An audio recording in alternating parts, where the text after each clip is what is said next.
addressing the judge as Dear Heavenly Father. So I don't know that she's really confident enough to even really handle these types of cases. Like, she needs some more, obviously more experience.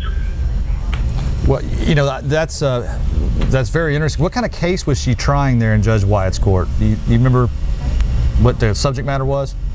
I don't remember what the criminal case was about, but it was very shocking, and the judge was kind of confused, and the whole courtroom was confused in the whole matter.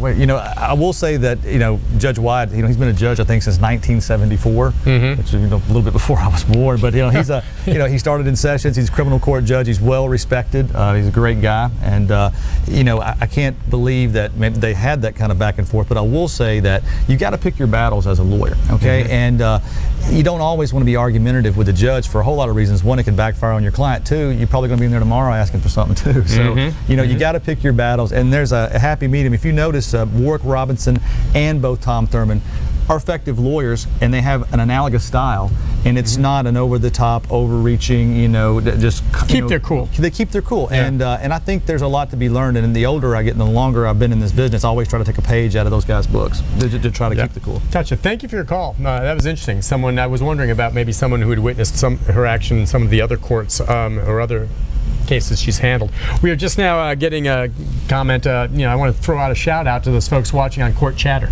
Apparently they're watching and they're appreciating this. This is, I guess, what is that, Rick? That's like a website, is it not? Or something that allows you to follow trials wherever they may be. And so they watch a lot of this, and they're watching all over the country, and appreciate that. And email us and let us know where you're at and what you think, since you follow a lot of these trials, which unto itself, just following a trial can be very educational, regardless of whether you know the details or live in that area. And we have people watching in Europe right now.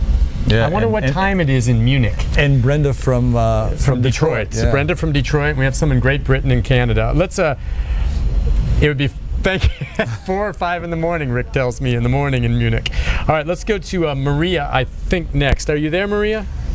Yes. Hi, Maria. What's on your mind? I wanted